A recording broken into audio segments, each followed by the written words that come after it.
Шинжлэх ухаан танин мэдхүн од мөндөр сувг үзэгч сонсогчдоо сайн сайхан бүхнийг хүсэн мэдчилж байна. Бидний мэдхгүй дэлхийн нэвтрүүлэг эхлэхэд бэлэн боллоо. Та бүхэн нэвтрүүлгээ NTV телевиз болон од мөндөр радио 83.3 107 гэсэн хост долгионоор хүлээн авч сонсож байна.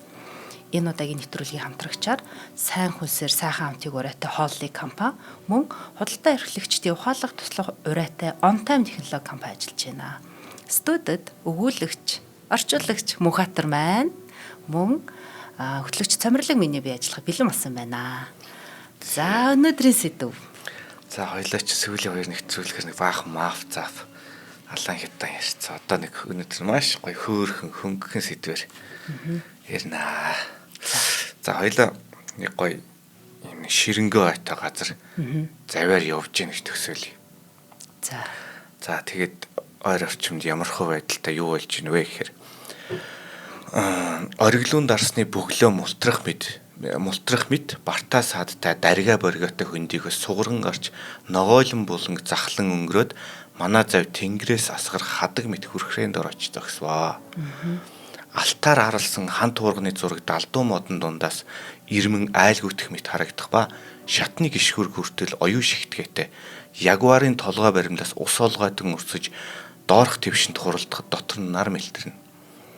Хаан ихтэй хөрөл харанг хангинахад Макао хотын сүрэг үйлөөд дэрхийн үргэх нь тосон будгийн зураг гэлтэй. Толгойдоо өдөн өмсгөлтэй хүзүүндээ хясаа зөөсгөлсөн хүмүүс далан дагуу зогсоод инээмсгэлэх нь цардамал зам дээр ойн гялтганах нарны гэрэлтэй чамин сайхан зогцгожээ. Хин нэгэнд цэцгийн дэлбээ цацлахад зарим нь бидний хувцсан наалд нь тэр нь саа мэт харагданаа. 50 бай гэж би шивэнсэн боловч гол дугнын үлэмж том наран цаг Мишель мэт харагдаж дэрэгдүр хуйгт зараа ажилласаа хоцорсон юм шиг чавхтаж зөрсөн тул тэг харах байсангүй. Бөмбөрийн химнэл бидний зүрхний цохилттой зэрэгтэж баяр наадам мэт сэтгэл төрүүлв. Тэргүүн тахилж гараа өргөхөд хурсан олон нам гүн болсноо гинт дахин баяр хөөр инээдэн болох нь эгээл баяр наадам аль хэдийн эд дундаа орсон боловч дараагийн ямар нэг арга хэмжээ эхлүүлэхээр бидний хүлээж байсан мэтээ. Би арга буюу битгий гайхаж өлрөөд байгаа ч гээд хажуудах нөхрөө нудрав. Бид алтран гэрэлтэх чулуун тавцан дээр гарч зогслоо. Нээгдэхэ хүлээж байсан мэт энэ хот бүхэлдээ бидний өдөөс мишэн гэлцнаа. За энэ ямар газар шиг санагдчих байна. За тот гээд тий. Далдуу мод алт гэхлээр энэ бол гарцаахгүй Өмнөд Америк бол авчлаа тий. Тий яг зөв. Тэгэхээр өнөөдрийн нэвтрүүлгийн сэдв маань Элдорадогийн домгийн тухай. За. Элдорадо. За. Хүүхэлдэйн DreamWorks-ийн хүүхэлдэйн киноноос хэдүүлээ сайн мэдэн шүү дээ. Тий. Контентн дээр их дурддагддаг. Ер нь контентын сэдв их болдог. Тэгээд ардаа мэдээж нөгөө л испанчууд орж ирнэ л дээ. Яг тэгнэ. Бид нар испанчуудыг ярих жоохон гонхилчих гээд байдаг үгүй юу? Тэр нэгэнтэй болоод өнгөрсөн төв юм ч яах вэ? За энэ нэг Америкийн алт гэдэг нэг ойлголт айл дээр үеэс ер нь байгаад байгаа юм. За ер нь бол бүр Кристофер Колумбус ихтэй. За тэр Кристофер Колумби очисон газар нь ингээд хүмүүсийн зөөсгөл гоёлыг харахаар ингээд ерөөхдөө тий алт болон үнэт чулуун идэл их харагдаад тахлаар за энэ ч ер нь их баялагтай газар би ирчлээ дээ гэж ер нь бодсон байгаа. За тэгэнгүүтээ эргээд PR хийсэн.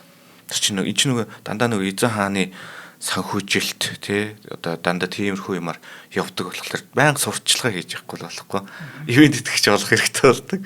Тий тэгээд одоо биднэрт ингээд жаахан тус тийм үзүүлэх юм бол бид одоо энэ газраас хүсснээс ч илүү алт олж өгөх боломжтой байна гэж эргээд холбогдож тэгж нөгөө янз бүрийн экспедиц санхүүжүүлж явдаг. Тэгээд тэр нь сүүл рүүгээ ингээд бүр цэргийн 88 болоод явчихж байгаа шүү дээ. За баруун зүгт Атлантын далайн хаан ихтэй өвөл болдоггүй алтар баян дэвшилтэй соёл иргэншил байдаг гэсэн домог бүр эртний Грекээс байсан. За тэр Колумб болохоор энэндээ бол нэлээд тийм гүн итгэл үнэмшилтэй тийм аялагч байсан юм шиг байгаа. Нөгөө Атлантис одоо газрын зургийг яг энэ Атлантисыг зурж явах үеийн газрын зургийг харахаар Европ төв тэгээд Атлантис тэгээд дахиад цаана нэг газар байгаа юм шиг тэгээд зурцсан байдаг хөх. Гэхдээ төсөөлн тэр хэмжээг нь мэдэхгүй юм чинь. Атлантисыг болохоор баг Европ төвд адилхан том юм шиг зурцсан байдаг хөх. Тэгэхээр тэрийгээ одоо асар өндөр соёл ирж баг бурхад тийм амьдэрдэг юм шиг тиймэр төсөөлдөг. За нөгөөх нь бол Олимп, нөгөөх нь нэг нь бол Олимп, нөгөөх нь баг Атлантис ч юм уу тэг төсөөлдөг байсан. За тэгээд энтэй бол төстэй дахиад энэ домогч нь дэлгэрээд салбарлаад явхаараа 7 алтан хот мот гэвэр явчихж байгаа. Нэг биш те.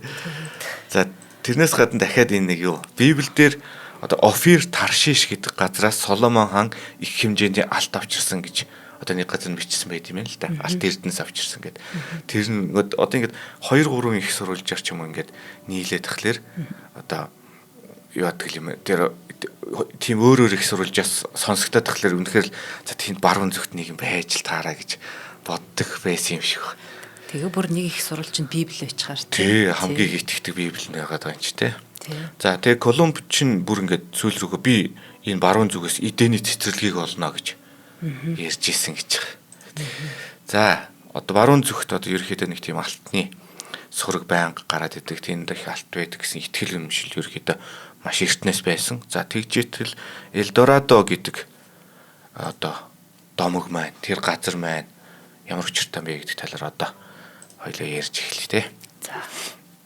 За энэ Испани хэлээр болохоор за алтан эсвэл тийм алтан шармал англиар гилд гэдэг байгаа шүү дээ. Ийм алтан шармал гэсэн утгатай үг байгаад байгаа. За Колумбийн нийслэл Богота хотоос чин за түрүүн харсан чин зүүн хойд зүгт за нилээн хойд зүгт нэг 50 орчим 47 км гэсэн байсан үгүй юу. Тийм зайд нэг тийм Гуатавита гэдэг нэг нуур байдаг. За тэр нууранд болохоор одоо 16 дугаар зууны 17 дугаар зуунд нэг Муиска гэдэг овг аймаг. Тэ. Одоо энэ нөгөө нэг хойд Америкийн юунууд ч том гүрнүүд байгаа шүү дээ. Ацтекинкууд гэдэг. За өмнөд Америк болохоор хайрцангуй бас ингэ жижиг овг аймагуд. За хамгийн том нь л одоогийн Венесуэл орчинд байсан Майячууд юм уу та. Тэ. Тэгээ урагшаа болохоор дандаа нөгөө чинь уул нуруугаар айгүйх тусгаарлагддаг учраас ерөнхийдөө жижиг овг аймагуудаас бүрдсэн тийм газар байсан. Тэдний тэр овг аймагуудын нэг нь энэ Муиска гэдэг овг аймаг. За тий эдгээр ийм ёслол үлддэг байсан байгаа юм л да. Зөв тухайн үед ингээд аялагч маялагч хийгээд явж исэн хүмүүс ажигласан наад их тийм ёслол үлддэг. За Зипа гэдэг нэг юм буюу одоо омгийн ахлагч, шинэ омгийн ахлагч сонгогдлоо гарч ирлээ. Тэр хүн болохоор Гуатавита гэдэг тэр нууран дээр очиод нэг тийм ёслол үлддэг. Ингээ бие ингээд нэг алтны тоос гэдэг штэ тий одоо ингээд гялтхнаад одоо зүгээр нэг алт малттай шорон дунд ингээ харж яхахлаар ингээд гялтхнаал ингээд харагдчихдаг штэ. Тиймэрхүү юмар ингээ бие ингээд бүрээд одоо тийм алтан маягаар харагддаг. Тэгээд тэр одоо янз бүрийн алт үнэч чулуугаа ингээд нуурандаа ингээд өргөдөг. Тийм ёслол байдаг. За тэрийг нь харсан. Одоо юун дээр ч гэсэн тэгдэг шүү дээ. Хүүхэлдэйн кинон дээр ч гэсэн нэг юм айгүй нуур мууртай мантай нэг хэцүү газар явж ирсэн нэг хөрхрээний цаана агуур орчдөг ч билүү дээ. Тэгээд гівгэн элтороод хотолдчихдаг шүү дээ. Тэгж хүүхэлдэйн киноноор гардаг шүү дээ. Тийм Гуатавита гэдэг нуур нь болохоор нэг хөрхөн жижиг гэх нэг уулын нуур байдаг шүү дээ гоё. Тэр тийм нэг 20 орчим гэдэг чинь жижиг шүү дээ. Тийм нэг жижиг нууранд тийм ёслол үлддэг байсан. Бурхттай одоо үнэч чулуу алтаар өргөл өргөдөг байсан гэд. Тэгэхээр одоо нөгөө Испанчууд, Европчууд л болсон нөгөө юу өргөж гинэ гэдгийг хараад энэ олон зуун жил ингэж өргөсөн бол доор нь юм байгаа л гэж бодох нь шүү дээ. Эндээс ер нь эхэлж байгаа юм билээ. Тэгээд тэр омгийн ахлагчийг нь Элдорадо буюу одоо эн чинь Golden One гэхлээр алтан хүн гэх юм уу? Алтан нэгэн гэх юм уу те? Тэгэхээр Элдорадо гэдэг хэллэг маань анхандаа хот биш хүн байсан. Тэр омгийн ахлагч Элдорадо гэдэг байсан. Тэгж одоо их сурвалж дээр гарч ирж байгаа юм билээ. Яслал дээр тэр алтаар бие ингээд бүрхээд гарч ирээд бас л үнэхээр гилдэд байна Golden One шүү дээ. Тий, алтын шармал хүн байх нь шүү дээ. Алтан хүүч юм уу? Тий. Тиймээс. За тэгсэн чинь энд их сурвалж таас юм хэлж байсан үү? Үгүй. Энэ Муискарафт буюу одоо юу гэж байгаа юм? Муиска омгийн сал гэж орчуулж болохоор нэг тийм олдуур байдаг. Энэ бүр амар гоё. Бүр ингээд олдуур чинь нэлээ муудсан нэг тэгж харагддаг штэ бүр ингээд зэврээд өнгөө алдаад хэлбэр алдсан ч юм уу. Тэгтэл энэ бол ерөөсөө тийм биш юм лээ. Муиска омгийн сал гэдэг одоо маань Муиска рафт гэдэг хайх юм бол одоо нэг тийм салч гэх юм уу завч гэх юм уу нэг тийм юун дээр хулсан юм уу сүрлийн юм уу нэг тийм одоо хөвгч хэрэгцэл дээр хаана голдоо зогссон эргэн тойронд нөгөө нэг юунууд бараа болгочт нь ингээд гол руу өргөл өргөж байгаа маягтай. Тийм одоо алтан баримл гэх юм уу да. Тийм одоо олдвор байт юм билээ. Энэ олдвороос хойш л ер нь энэ Эльдорадогийн домог ер нь нэлээд хүч авсан. Энэ яг олдсон тухайн хожим нэг газар яригдах юм. Анхандаа бол домогч юм шиг Библиэлд дурддагдал хэдий сурч тэр дандаа ингээд одоо сураг төдий байгаад исэн чинь бодтойгоор баримл гараад ирж байгаа. Жохон ч гэсэн сэрүүд тэр нь яг жижиг л дээ одоо мэдэхгүй нэг гар утасны 20 см гэдэг чи юу нэг юу л үсттэй. Төө хэмжээтэй шүү дээ тий. Гэтэ одоо үнэхээр маш нарийн хийцтэй. Тэгээд цэвэр алтан тийм байгаад харж байна. Нэг сэжүр болдонгот байгаа юм байна, үнэн байсан байна гэл бүгдээрээ шуналтay шүү дээ европчууд ч. За тэгээд археологчдыг үзэж байгаагаар тэр яг одоо тэр Гуатавита гэдэг нууранд өргөдөг байсан өргөл нь одоо тийм их бараг шуудагаар хөвөнгөөр асгаад исэн алт биш ерөнхийдөө зөвхөн одоо өргөл гэдэг чинь жоох шүү дээ тийм хэмжээтэй байсан. За тэгээд колонийн үе тэрийг нь одоо бүр домогчлоод бүр ингээд сүр бадруулаад нэмж ачирлаад тэгээд их тийм сүртэй домог болгоод явцсан мэт юм билээ. Тийм ба энэ эзлэн төрөмгийлэгчдэд бас ямар одоо эд баялагтай ямар чухал газар одоо эзэлж байгаа гэдгийг ойлгоод пропаганда маягийн яг үнэн тий хүч оруулахтай алтан хот болчлоо гэж ярихаар чи ямар ирж харах юм биш гэж байгаа л ярина шүү дээ. Эднэр бол тий. Тэгэхээр тэр төсөлтөөс хөрөнгө оруулсан хаан хүртэл илүү ухаантай харагдаж эхэлнэ гэл ингээл явах нь ш цаашаа тий. Эднэр чи ихэнх алдаа ер нь дээрмээр болцсон шүү дээ. Тий нэг Карибын гисийн янз бүрийн уугуул арт иргэдийн юмнууд чинь хичнээн сая хүний юмыг дээрэмт тэгэхээр нэг ус онгоц төрөө алт болох л байлгүй дээ тий. Тэгэл тэрийг аваач хаанд өгчөнгүүтээ эдний цаан дахиад бүр алтан хот байгаа гэл. Тэгэл бүр экспедиц цан хөөжүүлэл айрмаартай бол хамаг конкистадор ч тийш явчихж байгаа шүү дээ. За тэгээд 1500-аад оны дунд болсон чинь Эльдорадо гэдэг нь одоо хүн биш. Өмнөд Америкийн нутгийн гүнд байдаг. Өмнөд Америкийн нутгийн гүн гэхэр чинь нэг тийм яалчгүй нэг үлгэрийн орн шиг харагдах байхгүй. Энд чинь юугаар Амазоны ширэнгэн тэгээд том гол мөрнүүдээр ингээд тусгаарлагдсан. Баруун талаас болохоор Андын нуурнаас тусгаарлагдсан. Тэгэхээр үнэхээр л нууцлаг байсан байхгүй. Хойд Америкч юм бас хаач гайгүй штэ. Нэг тал газар ихтэй. Тийм тэгэхээр тэн дээр ингээд овгүй өнгөтэй холбоо тогтооход ингээд нэгээд яваад боломжтой. Өмнөд Америк бол жинхэнэ нууцлаг байхгүй тий. Тийм байна. За Ориноко гэж одоо Колумб, Венесуэлийг одоо дамжсан дэлхийн 4-р том мөрөн байна. Одоо дэлхийн за их устаагаараа юу гэдэг лөө? Амазон 1-р байдаг лөө тий. За тийм гэсэн. За. Тийм. Тэгэхээр том гэдэг чинь ер нь бол тэр усны багт дамжинтэйг л хэлж байгаа хат бодвол тэгэхээр Өмнөд Америк чинь бол энэ твүүдээс бас харьцангуй жижигтэй орно шүү дээ. Тэгсэн мөртлөө дэлхийн 1-р болон 4-р хоёр том мөрөн ингээд Өмнөд Америкт байдаг. За тэр мөрний одоо сав газарт Манауа, Умагва гих мэт нэртэй томоохон хотууд байдаг. Ийм одоо Ацтек инкүүдээс ч том цэвэр алтан их гүрэн байдаг гэсэн домог болж хөгжиж байна. Одоо давслаа л шүү дээ тий. Эхлээд хүн байлаа. Дараа нь улс овг аймаг боллоо. Улс боллоо. Одоо бүр гүрэн боллоо тий. За Эльдорадогийн үлэмжид баялагийг хайх Испанийн аялагчид хожим Английн аялагчид томоохон экспедиц бүрдүүлж замд гарч ирсэн гэж. За ингээд 10500-аад оны их хайгуул эхэлж байгаамаа. За энэ 1539-с 42 оны хооронд ихэр чинь 3 жилийн хугацаанд Гонзало Пизаро, Франциско де Орежано хоёр аялагч Андын нурууг давж Амазоны намдур газар руу ороод юу ч холоогүй одоо ирчүүд 8 насаар хохирсон өөрсдөө нэг дөнгөж амтай голтой буцаж ирсэн ингээд нэг ийм одоо хамгийн зөндөөл хүмүүс явж байсан. Гэхдээ хамгийн одоо нэр бүхий хүмүүс нь гэвэл энэ хоёр хүмүүс байгаа. Гонзало Пизаро гэдэг хүн чинь Франциско Пизарогийн дүү. Одоо Хойд Америкийг хэн байлдан дагуулсан бэ гэхээр нөгөө хэн байгаа шүү дээ. Эрнан Кортез. За. Өмнөд Америкийг байлдан дагуулсан нь болохоор Франциско Пизаро гэдэг хоёр Америкийг эдэлсэн хүний нэр ингэж яваад байдаг. Тэгээд тэрний дүү нь болохоор тэр Гонзало Пизаро гэж хүн байсан байна. Тэгэхдээ даандаар давж орж ирсэн болохоор одоо тэгээд нөгөө тактик алдаа юу тий. Тэр эдэн нөгөө юу яадаг юм шиг лээ. Нөгөө шууд нөгөө газрыг нөгөө эхлээд нөгөө чи баахан Карибын тэнгисүүдийн арлуудаар явчихж байгаа шүү дээ. Тэгэнгүүт өөр газар ингээд яваад нэг уулд аваад ч юм уу явахлаарэ тэрийг нэг цаана амар том төв байна гэж боддгоо юм шиг. Газар нутгаас дахиад нэг бас нэг арал тий одоо ингээд энэ уулыг даваад дараагийн эрэгт нь хүрчнэ гэж боддог юм шиг. Тэгээд явж байтал Amazon гэдэг чинь тэгээ бөөм гинтийн бэлэг шүү дээ тий. Орхоо шашнаас авахуулаад нөгөө могоо юу идэгин тий. Тий. Ер нь бол хожим эргээ тарахад яг таны хэлдгээр тактик ялдаг юм байгаа байхгүй. Энд чинь за нөгөө Винсвел тэр хаваар ингээд тойрч явж хагаад далайн эрэгт халаасаа орох юм бол эн чинь за бүр болохоо байвал эргээд завируугаа зүхтаач шүү дээ. Тэгтэл уул давангуудаа эн чинь гялс тонгоогоод Amazon-ы сав газар л орчиж байгаа шүү. Тэгэхээр эн чинь бол болохоо байвал зүхтах газаргүй. Тэгэл зүгээр л анх тэрэнд очиж байгаа хүн бол Amazon-ы сав газар зүгээр өвхөл байхгүй тий. Харин тий. Тэгээд тэр том аандын нурууг давтлаа бас асар их нөгөө энерги алдсан шүү. Хам хүчээ барцсан, мал адгуусаа алдсан гэдэг ч юм уу тий. Тийм байдалтай ирэл очиж байгаа. За тэгээд зоригтой юм уу тэнийг юм уу тэгэл аялагчд байна. Түүхийн бүхэл цаг хугацаанд тэгэл амь насаараа дэнчин тавил явсан л юм чи тий. За 1545 онд Испанийн нэгэн амбан захирагч Гонзало Хименес де Quesada химээгч шууд шуудууд татаж энэ түрүүний тэр Guatavita гэдэг нуурыг юулж эхэлсэн баг.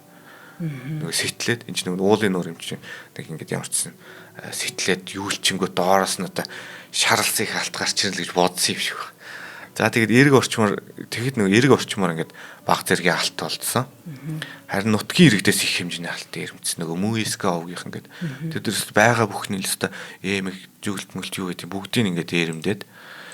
За тэгээд энэ хүртэл одоо мартагдахад хүрээд байсан тэр Элдорадогийн домог баг энэ дээрмийн алтнаас эхлээд сэдэрсэн гэж байгаа. Эдгэр ч очиж гайхуулдаг. Тэгээд эднэр нэг сонин зэ нэг нэрэ чулууг ойлгодог юм шиг. Манай цагаан арснууд. Тий.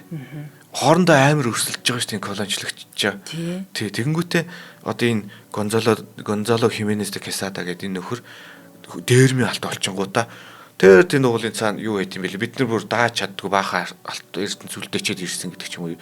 Тэгж хэлэнгүүтээ нөгөө өөр нэг өрсөлдөгчтэй нэг тийм цуу дараадаг ч юм уу нэг тийм байдлаар мэдээлчдэг тэгээд чулууг ойлгож мөлөгдөг нэг тийм өрсөлдөө бас явагддаг байсан юм шиг гэж миний хувьд анзаарсан. Яг тэгвэл эдгээр чинь за нэгдүгээр нөгөө нэг хаад ноёдтой тэгж PR хийхээс гадна тэр амар их цуу тарааж байгаа байхгүй. Чи одоо бүр ямар хичнээн хот нэг хот байсан 7 хот болоод гүрэн болоо явчихлаа шүү дээ тийм байна. Яг хөө тэгж цуу тараахын тухайн багт ашигтай л да тийм. Яг тэгвэл тэр чинь хий газар руу очихын тулд дахиад бөөн зардал бас нэг хүнээс нэг хөрөнгө оруулалт аваад явж байгаа. Тэгээ эргээд тэр хүнээсээ хөрөнгө оруулалт дахиж авах боломжгүй болж байна. Тэд дотор нөгөө хүн хүч цэргээ алдна гээл те. Тэгэхээр өрсөлдөгчөө улам хүчгүй болгоод шүү дээ. Араас нь тэр чулуу хөөж явсан нөхөр дээрм хийлээч гэсэн тийм их алт болохгүй шүү дээ. Тэгж нэг юм хийдэг байсан. За тэгээд түрүүний дээр дурдсан тэр одоо ингээд энэ одоо дээрмийн тэр олзон дунд нь тэр Муискагийн сал гэдэг нь байжсэн байхгүй. Тэр бол хамгийн гайхамшигтай болдгоо. Тэрүүгөө барайл одоо хилам одоо PR хийгээл яваад исэн болж таарч байгаа. За Дон Антонио де Беррио гэдэг хүн би бүр алтан хотыг олцсон гэдээ бүр тэгж ярьсан байгаад. За гэхдээ л ер нь ихэнх экспедиц цөхрөл үхэл өвчин зовлонгоор л дуусч ирсэн. Түрүүний тэр хэний Андын нуруу давж орж ирдэг Гонзало Пизаррогийнх нь ер нь өөрсдөд өнгөж аймагт орж ирсэн гэдэг тэгсэн шүү дээ. За энэ дэр бас нэг чухал аялагч орж ирж байгаа юм. Английн Sir Walter Raleigh гэдэг Sir гэхэрч одоо баатар цолтой хүн байх нь шүү дээ. За энэ хүн бол энэ Өмнөд Америкийн тэр Элдорад болдошгүй байж болох тэр Элдорадогийн домогт бүр донтсон баг. Тэг яасан гэсэн чинь за энэ одоо нэг Венесуэлээс зүүн тишээ байдаг нэг Гвиана гэдэг нэг улс байдаг штэ. Тэр улсыг нээсэн хүн гэж үздэг. За тэгээд Манова гэдэг хотын тухай анх ярьсан хүн бол энэ гэж байгаа. За үнэндээ мань хүн юу хийж явсан бэ гэвэл за нэг 250 хүнтэй 4 хөлөг онгоцтой гараад одоо Тринидад цайзад халтан довтолж одоо Испанийн цайз тэр цайзад халтан довтлоод дээр гарсан Антонио де Беррио гэдэг хүнийг баривчлаад ирүүцээр хагаад баах юм яриулсан баг. Дээрм л хийж явдаг нөхөр байсан болж таарч байгаа. За тэгээд Антонио гэдэг хүн ярихдаа Хуан Мартинез гэдэг хүн Элдорадо хотод хэдэн жил амьдарч байсан. Бид нар одоо тэр хүний ярьснаар одоо тэр хот мотыг олсон гэсэн тиймэрхүү юм яриулаад одоо тэгж ирүүдэн шүүжсэн гэсэн тэмдэглэл байт юм билээ. За нэг харсан чинь алт хамтран ажиллагч хугацаа мань өнгөрчиж. Хоёлаа хамтран ажиллагч ярьж байгаа. За тэгээ. За өнөөдрийн манай хамтран ажиллагчаар худалдаа эрхлэгчдийн ухаалаг туслах урайтай On Time технологи гэдэг компани орж байгаа. За манай On Time компани яадаг вэ гэхээр хүнсний дэлгүүр, худалдаа эрхлэгчид дэд зориулсан кассийн програм, кассийн тоног төхөөрөмж мөн банктай хамтран шимтгэл багтай банкны карт уншигч эргэлтийн хөрөнгийн зээлийг онлайнаар олгох үйлчлэгийг үзүүлдэг. On Time-ийн гол онцлог нь хэрэглэгчдийнхаа өдөр тутмын үйл ажиллагааг нарийн судлаад тэдний хэрэгцээнд бүрэн нийцсэн бүтээгдэхүүн үйлчлэгээ санал болгодохоор бусдаас ялгардаг. On Time-ийн програмыг Монгол орон даяар байдаг 6 нэрийн бараа 8 нэрийн бараа гэх баахан дэлгүүрүүд байдаг шүү дээ. Тэр олон одоо өнцөг болон бүрт байгаа дэлгүүрүүдийн бүр 50% хэрэглэдэг. Тийм өргөн сүлжээтэй гэсэн үг. Тийм тэгэхээр найдвартай болохоор сонгоод шүү дээ. Тийм гэсэн үг. Тэгээ дээр нэмээд эн чинь нөгөө олон хэрэглэгчтэй байна гэдэг чинь тухайн бүтээгдэхүүн аягуусаа хөгжиг суурь л да. Яг тийм. Тий. Цөөх хэрэглэгчтэй байвал тэр чинь ингээд алдаа баг гарна, алдаа баг гаргахлаар тэр чинь ингээд ерөнхийдөө хангалттай статистик яахгүй шүү дээ. Дата цугларч үзэхгүй шүү дээ. Тэгэхээр эн чинь нөгөө сайн датагаа цуглуулад эн чинь хангалтайсаа хөгжсөн бүтээгдэхүүн гэдэг нь одоо нийтийн жижиг 8 нэрийн 6 нэрийн дэлгүүрүүдийн 50% хэрэгэлдэг гэдэг үгнээс одоо ойлгож болохоор байгаа гэсэн үг тийм. За тэгээ энэ эдний кассин систем буюу On Time-ыг сүүлийн 6 сар хэрэгжилж байгаа бол 100 хүртэлх сая төгрөгийн зээлийг ямар ч материал бүрдүүлэхгүйгээр банкнд очихгүйгээр байгаа газраасаа бизнес гэдэг аппарал авчихна гинэ. Манай дэлгүүр худалдаа эрхэлдэг хүмүүст энэ бол үнэхээр том тус гэж харахаар гоё одоо бүтээгдэхүүн санал болгож байгаа юм байна. За мөн тус аппаасаа буюу банкны бизнес аппаасаа шимтгэл багта карт уншигчаа захиалаад байгаа газартаа хүргэл авчдаг гинэ. Тий. Хэрэглэгчд ам гэж явах шүү дээ. Манай энэ On Time кассийн програмыг хэрэглэгч болж амжаагүй байгаа бол On Time гэж хичээд Facebook-ийн хуудас руу норж олно. Эсвэл Central Tower шүү дээ. Манай Төвдлбан одоо зүүн талд байгаа Central Tower-ыг 708 тоотод очиж уулзаж болохоос гадна 77 34 44 гэдэг утсаар холбогдоод энэ кассийн системээ энэ програмаа хэрэглээрээ манайхаа. За баярлалаа. За тэгээд Walter Rayleigh гэдэг одоо Английн баатар цолтой нэг тийм аялагч, дээрэмчин тийм хүн байсан байгаамаа. Тэгээд үндсэндээ нөгөө Trinidad гэдэг одоо Trinidad Tobago гэдэг улс байдаг шүү дээ. Амар баян улс шүү дээ. Тийм үү? Тий. За. Нэг бараг газрын зүрх цэг шиг жижиг улс байдаг. Тэр Өмнөд Америкт нэгдүгээрт ордог, нийт Америкт 3 дугаарт ордог ч үлээ дээ. Нэг хүнд ногт худалдаа авах чадвараар PPP-гээрээ баг тийм дээгүүр уртдаг амар өндөр хөгжилтэй том улс байдаг шүү дээ. За. Тий, тэр улсад тэр чи одоо нэг стратеги ер нь нэг жижиг мөртлөө амар баян улс учраас тийм байдаг шүү дээ. Стратегийн чухал газар байрлалцсан. Одоо Индонезийн нэг булан дээр нээжээд Бруней гэдэг улс чи амар өндөр хөгжилтэй. Жижигхэн улс байдаг шүү дээ. Тэр шиг нэг юм Trinidad Tobago гэдэг энийг юм цайз байснаа тэгээд явандаа ингээд байрлалаасаа болоод айгуу чухал байрлалаасаа болоод баяж маячаад явцсан нэг тийм улс байдаг юм шиг үлээ. Би зөв тэгж бодсон энэ нарийн судлааг. Хамгийн ашигтай газар байрлал гутаа тусгаар улс болчихдог тий. Тий. Тэр чинь өөрийгөө мөнгөтэй учраас өөрийгөө хамгаалах чадвартай тэгээд тий эсвэл өөр улсаар өөрийгөө хамгаалуулах чадвартай байгаа учраас тийм улс үүсчихэж байгаа шүү дээ тий. За тэгээд тэр Trinidad гэдэг одоо тэр газрын цайзаас их хэмжээний алт олоод Испани хааныг хаг баяж үсэн тэр их алтыг би Англид авчирна гэж сагсурч явж исэн гэж. Тэгэхээр баахан колоничлогчдын амбицл яваад байна да тий. Тийм байна. Бүх домгууд ч ер нь тэрнээс үүсэлтэй. Энэ юу муу ч баг бас нөгөө Карибын нэгсэн дэрэмчдээр гараад идэх нөгөө залуу насны булаг тэрмэрний чинь хайгуул байгуулт бас ингэж яваад идэх шүү дээ. Тий бас нэг эзэн хаана мөнх наслуулна яасан ч гэдэг тий. Тэрний сураг сонсчаал. Бүх цаг үед нэг юм одоо домогт гэдэг юм уу хүмүүсийн аманд нэлээ ингээд дамжаад явцсан юм гоё баялагийг болоод алдар хүндэд оргилд нь хүрэх бас баяжих юм хүсэл хаасаа үлэх юм да тий. Одоо манай өнөө цаг дээр ч шүү дээ. Манай Чингис хааны онгоныг олоод баяжих. Тэнд нэг сүртэй юм байгуулаад бүүн аялж өвчлээ ашиг болж болоод тийх бодох санаа. Чингис хааны онгоныг олохыг хүссэн маш олон одоо янз бүрийн санхүүжилттэй экспедицүүд манад нэг хэсэг байсан. Одоо ч явж л байна. Чингис хааны онгон гэсэн чинь нэг Төвөгч Өлзий Батрын хэлцний гоё үгийг хэлчмээр санагчлаа. Исхут богд эзэн Чингис хааны маань алтан шарил хизээч болдаасаа. Харин тийм. Цаанаасаа тэгээд манай нөгөө юу н бүр байглаасаа хамгаалттай юм шиг тэгэл байгалаа. Эднэр маань даанч олдоод тэгээд цөл бүлээд туслаа да тий. Респонжууд тий. За тэгээд энэ нөхөр яасан бэ гэхээр 20 жилийн дараа тэрний хүүн Wat Rayleigh гэдэг хүн одоо тэр аавынхаа яриад тэр Манава гэдэг хотыг л хайгаад явж байгаа байхгүй. За тэгээд хайж явж яснаа ингээд яг аль талын айрам гэсэн тодорхойгүй Испаний айрам л байх байлгүй дээ бодвол тийм айрмын отолтонд ороод бүгд яах үхсэн. Тэгээд тэр хүүн яваад ингээд алуулчихж байгаа байхгүй. Тэгсэн мөртлөө энэ Walter Rayleigh үргэлжлүүлээл тэр юугаа хайгаад байгаа. Тэгэхээр үнэхээр донцсон нөхөр байсан болж таарчих. Сүлдөө бүр алдах ч юмгүй болдго юм билгүй дээ. Хүүмөг хүртэл ингэ явуулчихар тий. Тийм хүүхдээ уулцсан тэг хүүн тэнд очиод алагдчихсан. Тэг тэнд ч бас нөгөө бодлын тэнд ч бас дайн өрнөд л да Англи Испани оронд тий. Тийм тий.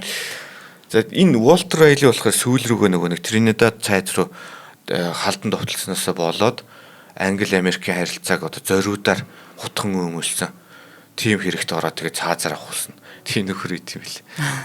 Энэ гэхдээ нөгөө бодлын энэ бүр солиороод болохоо байлаа гингүүтээ Англи хаан өөрөө энэ нөхрөөс урваад Испантай гэдэг нэг харилцаагаа сайжруулахын тулд энэ танаа цайзыг сүйтгэсэн нөхрийг би ингээд цаазаар авлаа шүү гэсэн ч байж магадгүй. Политик явсан мэн, улс төр явсан шүү дээ. Тийм улс төр чинь юу ч байж болно шүү дээ. За Walter Rayleigh-ийн талаар нэмж дурдахад аялагчаас гадна улс төрч зохиолч яруу найрагч нэг баахан шүлэг мүлэг байд юм байлээ. Энэ хүний тий. За ер нь тэр Элизабетийн 90 үеийн хамгийн алдартай хүмүүсийн нэг гэж тооцогддог. Ер нь их баялаг төвхтэй хүн байт юм лээ. За тэгэд энэ дээр бас нэг сони юм. Элдорадогийн домог бүр 20 дугаар зуун хүртэл гартал үргэлжилсэн. Тэг чи 500 жил ингээл 500 жил ингээл үе үеийн хайгуулчт ингээл хайгаал яваад байхгүй. Тэгээ ядж хад энэ ч нэг энэ тийм нэг жижиг уурхаанууд байгаад байдаг. Уурхай гиснээс энэ нутгийн иргэдэнд барыг их олборлдог гэж байгаа байхгүй алта. Зүгээр ингээд газар дээр хөвтж яхад ингээд аваад цогж байгаа хэлбэрт оруулаад зүгждэг ч юм уу. Бараг тийм шүү. Тэгээд уурхай хайгаад ерөөсө олдгүй байсан гэдэг Колумбод тэр хүмүүс болохоор тэгж гард юм л. Тэгээд ерөнхийдөө ямар ч сан алттай, мөнгөтэй, янз бүрийн эрдэнэч болов ихтэй Өмнөд Америкийн тийм нутагт 20 дугаар зуун хүртэл энэ домог үргэлжилсэн байна. За 1900-аад онд Percy Fawcett гэдэг Британи офицер өөрийн хүү за мөн хэсэг нөхдийн хамт гээгдсэн Z хот гэж байгаа. За энэ бол арай нэг шинэ хэлбэрийн домог юм шиг байгаа. Элдорадо арай бас хараахан биш те. За тийм хотыг хайгаар Амазоны ширэнгэн ойроо 1925 онд ороод тэгээд сураг тасарсан. Тэр хүн ерөөсө олдоог хүүтэйгээ хамт явж байсан хүмүүсээс тэр энэ хүмүүсээс одоо энэ бяцхан экспедицээс те юу ч олдоогүй тагч. Тэгээ 1925 гэдэг чинь саяхан биш те. Тийм шүү. Гэрэл зураг мөрг нь олдоод дим байлээ энэ хүний. За тэгээд сүүлд энэ ч захидал харилцаатай байсан. За тэгээд байн тогтмол ингээд нэг захиа ирдэг байсан. Тэгээд сүүлийн захиа нь болохоор айгуу тийм өвөдрөх манай ингээд экспедиц айгуу амжилттай явж байна. Бид нэр шин юм олныг нээж гэнэ гэжсэн нэг гівгэнт баг байхгүй болсон. Тийм их. Сонь түүх байт юм лээ. За түрүүн нэвтрүүлгийнхэнд та хэлжсэн Элдорадо орчин үеийн янз бүрийн соёл урлагийн бүтээлд маш их гардаг.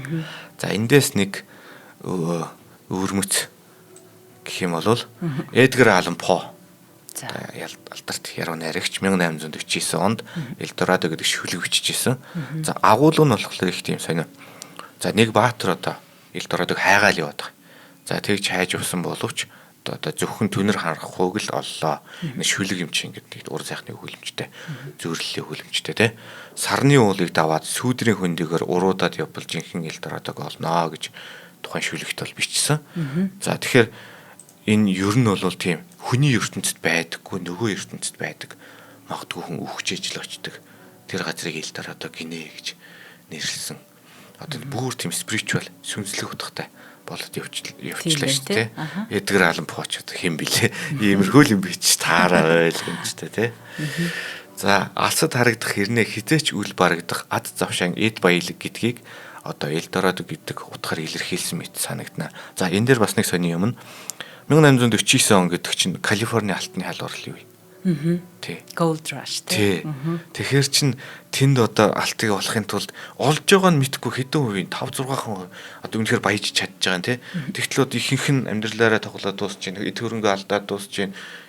Гэр бүл байхгүй хамаг эд байшин саваа хүртэл зараад тэр евро явж ирсэн шүү дээ нөгөө Юконы Аляскийн алтны халуурал байна, Калифорни алтны халуурал байна.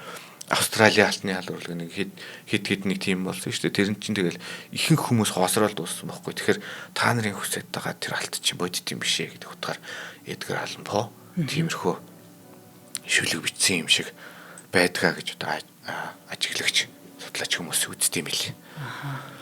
За тэгээд бидний сайн мэдэх 2000 оны Элдорадо хүрэх зам гэдэг DreamWorks-ийн хүүхэлдэйн байгаа шүү дээ. Энэ хоёрын одоо үйл явдал гэх юм бол тэр чинь хоёр Испани л өөрч яваад байгаа шүү дээ. Нэг газрын зураг болцсон. Тэгээд одоо тэр чинь яадаг вүлээ нэг ямар тэгээд санаандгүй явж байгаа тэр Элдорадо гэдэг тэр хот олцсон. Тэр нь бол үнэхээр диважин юм шиг тийм газар байсан. Тэгээд тэрэндээ одоо очсон чинь нэг юм би нэг үйл явдлыг сайн санахгүй байгаа нэг юм ярьсан чинь тэр хоёрыг дахил өргөх гэж байдаг үлээ яа тэр чинь зүрхийн сүхэрэ чулуун сүхэрэ зүрхийн анх зохиол зүрх мөрхийн гаргаал тэгэн штэ тэгэх гэж яхад нь галтуул дэлбэрчдэг үлээ яадаг үлээ тэгэнгүүт нөгөө хоёрыг чинь бурхан байна гэ тэгээ тиймэрхүү үйл явдал болчдөг шиг санагдаад байна тий. За тэгээ саяхан гэсэн би энэ доктор хүү гэд миний амар дуртай сериал байдаг байхгүй. Тий тэр доктор хүүг бич баг 2 лавл 2 удаа үтсэн. Тэгэхэд энэ дээр Элдорадо энэ гэсэн юунууд дурдгаж идэг. Мэдээж Simpsons дээр гарсан байж та Simpsons дээр гараагүй юм ч гэж юу байхгүй тий. Баг 1000-аад ангит юм байна. Тэгээд ингээд ерөөхдөө нэг болвол хөрөхд маш хэцүү олж явсан хойно асар их аз жаргал эд баялагийг өгөх нэг тийм зүйл объект тийм имийг Элдорадогоор зүйрлэж хэлдэг. Нэг бол хүн ингээд донтоод хойноос нь явсаар байгаа зүйл рүү өхөл мөхөл төрж дуустдаг. Тийм одоо алсад харагдах боловч хизээч барьж авч чадахгүй тийм баялагийг одоо Элдорадо гэж нэрлэдэг гэдэг нэг тийм зүйрлэлийн утгатай өгүүлж хувирсан байгаа юм аа. Одоо энэ түүхийн харахаар ер нь бол энэ алтны халуурал бол ер нь хоёр талдаа ер нь ашигтай байдал үүсгэж өгч юм шиг тий. Одоо мэдээж тэр уугуул нутгийнхан болвол дээрэмдүүлэл алуулаад талуулаад хідэн үеэрээ бүр тарчлаа ш тий. Алтын навсан нөхөд оргуу устж мустаал тий. Оргуу устаал тэгээд тэгж байгаа. Одоо энэ алтын навсан нөхдөд одоо Европын байдлыг харахад эргээд нөгөө нүгэл нүдэрэ гэдэг шиг тий. Эргээд одоо нөгөө цагаачтай хэвдүүлсэн англи мэглч юу болоод байгаа юм бэ? Яг нэг юм ингээд буцаад яг эргэх ёстой циклээр яг л нөгөө юм болоод байгаа юм шиг санагдчихэв. Нэрээ бас тиймэрхүү юм. Өмнөд Америк за яг нөгөө Испанчууд ихэвчлэн колончлаад явцсан л болохоос биш Өмнөд Америкаас очиж байгаа тэр янз бүрийн цагаач чинь бас нэг газар нутгийнхэн талаас бодглохлоор хүн амын бодлогоороо хойд Америкчууд нэргээд идэвлж байгаа юм шиг тий. Яг тэгж харагдаад байна. За хоёул дараагийн хамтран ажиллагчаа. За өнөөдрийн манай дараагийн хамтран ажиллагчаар сайн хүнсээр сайхан амтыг ураатай Холли компани байна. За 22 онд дөнгөж байгуулагдсан энэ компани Монгол улсад анх удаа гүн хүлдээсэн бэлэн хоолыг одоо хэрэглэгчдэд санал болгосон. За ямар хоол вэ гэдгийг дуртчи мантуутайгахаа мах нааша цаашаа нэмгэн төмстэй өхрийн мах калбижим нэмээд цуйван кимчитэй шүлгээд ийм сонирхолтой монголчуудын хамгийн дуртай хамгийн их захиалж иддэг эдгээр хоолуудыг технологийн одоо тусламжтайгаар гүн хөлдөөгөөд бидний одоо хүрхчин давид ирдэг бах нэ.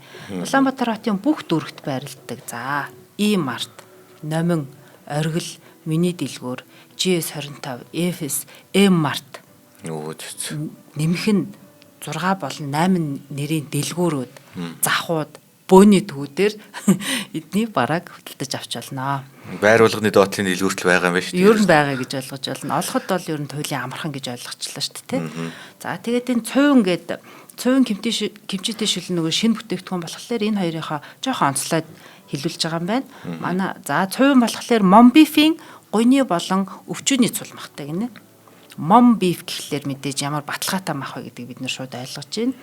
За дээр нь нэмсэн тэр гой махан дээр нэмэх нь уламжлалт аргаар хатаасан борцтой айч гэж ах шиг гараар илтсэн гурилтай айч гэж ах шиг Монголын хөрсөнд ургасан амин нэмэр баялаг ногоотой айж гэж байгаа шиг. Ийм гоё цувинг яах нь хагас боловсруулад шууд одоо нөгөө пэйчэндээ ч юм уу хийгээд халаагаад итгэхэд бэлэн болгоцсон байдаг байна шүү дээ. За гимчээтэй шүлний яадаг вэ гэсэн чинь гахаан хүзүүний махыг мэрэгжлийн солонгос тогоочийн жор технологиор ийм гоё хийсэн ийм амт байдаг байна.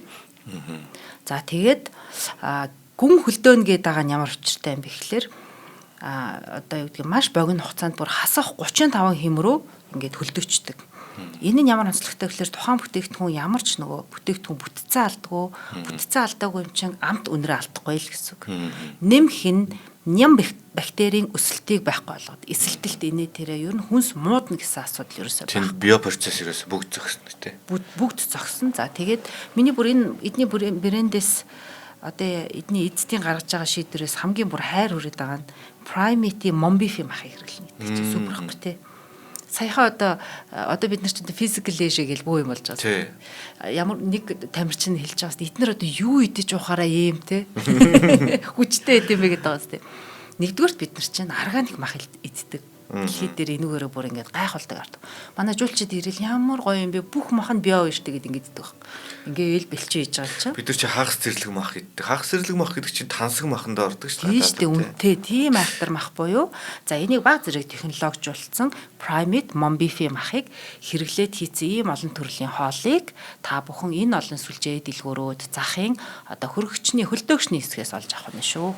За тэгээ илүү дэлгэрэнгүй мэдээллийг авахыг хүсэх юм бол хооллоо гээд Facebook дээр шууд монголоор биччихлээр гараад иржээ.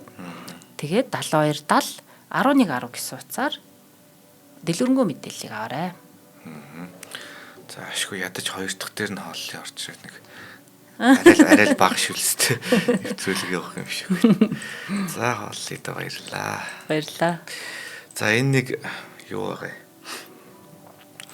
За одоо ингэж Элдорадо гэд Хойд Америкаас эхэлсэн Кристофер Колумбус эхэлсэн алтны одоо мөрөөдөл одоо алтны төлөв нүдэ ухаад өгөхөсч биелэн тийм байдалтай колоничлогчдын үлгэр домгууд ингэж Элдорадо гэд явж байна. За энтэй төстэй нэг юу санаанд ороод байгаа. Одоо за тэгтээ юу алт биш. Нэг тийм мэдлэг ухаан инх амглан Диважингийн орон Цэнгэлийн орон гэх юм уу. За тэгтээ Аз твд гэвэл. Таны санаанд орж байна уу? Аз твд үү? Тий. Монголд ч гэж ярьдаг бүр зарим газарт. Зарим одоо экспедицийн тэр явж ирснээр. Мэдхгүй юм байна. Шамбалын орон гэж байгаа шүү дээ. Тийм үү. За. Тий.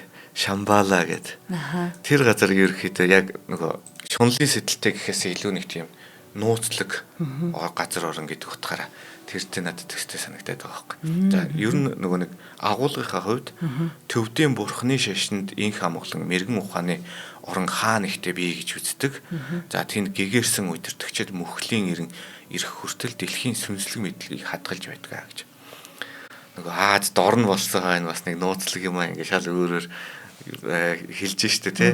Өмнөд Америк, Хойд Америк тийм их мэдлэгийн орн байдаг гэж хаана тийм Европч өөрсдөн ч гэсэн тийм газар байдаг мэд гэсэн байхгүй штэ. Тийм биш тий. Ямар гоё. Тий. Тэгэхээр энэ би буруу санаагүй бол чинь баг би нэг баримтат кинонерээс үзсэн санагдаад байна.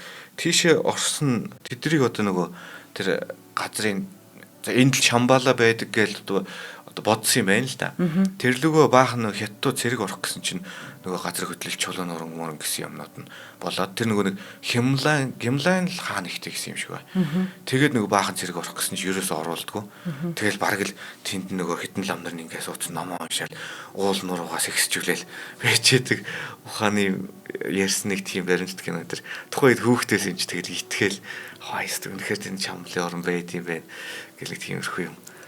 Одоо энэ ийм үнэхээр Шамбала, Шамбалын орон Монголд тий тэр дотор Монгол байгаа. Яг ийм ломгуудыг хөгжүүлээд бид болно. Нөгөө жуулчдаа татчихвэл одоо бид нарт үнэхээр хэрэгтэй байгаа юм л та. Дэлхий дээр яг ийм домгон дээр суурилсан жуулчдыг татдаг юм техникүүд зөндөө байдаг. Тэд нар бүгдээрээ дандаа үнэн байх. Ер нь бол үнэн байдаг. Одоо тэр нь бол нууранд чи нэг тийм том амтан байдаг энэ төр гэж ярьдаг. Яг үндэ тэр нь бодит биш хинч нотлог байгаа. Өдөө бол нотлогдоогүй. Тэгсээр нэг хэдэн мянган жуулчин очиод ингээ байж идэг тийм санаа. Өөдсөн хүмүүст эхлэхээр дүүрэлдэг шүү дээ. Тий. Тэр Монголд байсан тэр Шамблын орныг хайсан тийм экспедицүүд байдаг гэж байгаа байхгүй. Энэ Николай Рерих гэдэг Оросын нэг зураач эрдэмтэн гэдэг бас нэг тийм сэхэтэн хүн. Тэгтээ нэг тийм одоо эзотерикч гэдэг үлээ. Тийм нууцлаг юм сонирхдаг. Тийм хүмүүстэй Монголын тэр Богдхан Монгол улсын үед байна уу та? Монголд ирж хайгаад нэг Шамблын ормор гэж хайгаад нэг говь мөвд хайгаад яваадсэн. Тийм юу сураг энэ төр би сонссон шүү. Би буруу санааг бол юун дээр Ёндонгийн Утган Баяргайн тэр гээгдсэн төвх тий. Тэн дээр нэг бүтэн дугаар орцсон байсан санагдаад байна. Тий. Утган Баяргайн тэр нөгөө ном дээр ч гэсэн зөндөө байгаах. Тэрийг манайх бас сонирхоод олж уншиж болох байхаа. Сонирхолтой. За агуулга маань ерөнхийдөө ингэ болчлаа да. Болчоо тий. Цомхон агуулгатай. Нэвтрүүлэг болчихлоо. Нөгөө өмнөх нэвтрүүлгүүдээр чинь бүр ярих юм маань багтахгүй байгаа. За та бүхэн шинжлэх ухааны танин мэдхүй од мөндөр сувгийн бидний мэдгүй нэвтрүүлгийг бидний мэдгүй дэлхийн нэвтрүүлгийг NTV телевиз болон од мөндөр радио 83.3 мөн 107 гэсэн хост толгойноор хүлээн авч сонслоо. За шинжлэх ухааны танин мэдхүйг дэмжин түгээн дэлгэрүүлэхээр сайн хүнсээр сайхан амтыг ураатай хооллыг компани мөн худалдаа эрхлэгчдийн ухаалаг туслах ураатай On Time технологи компаниуд хамтран ажилласанд маш их баярлалаа. Баярлалаа. За Элдорадогийн нууцаас одоо бидэнд хуваалцсан өгүүлэгч, орчуулагч Мөхатартай маш их баярлалаа. Баярлалаа. Баяртай. Сайхан марцгаагаарай. Сайхан амраарай.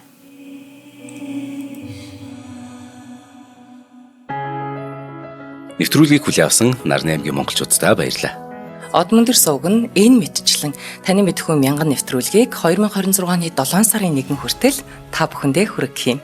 Их хэлээрээ шинжлэх ухааны танин мэдхүйг түгээх нь үлсэд нэгтгэх хүсвэл та бидэнд хандив өгөх боломжтой.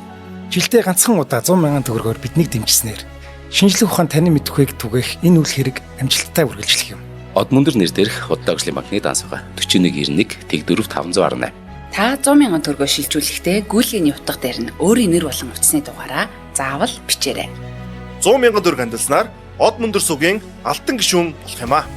Шинжлэх ухаан танин мэдхгүй Монголд ялах болтугай.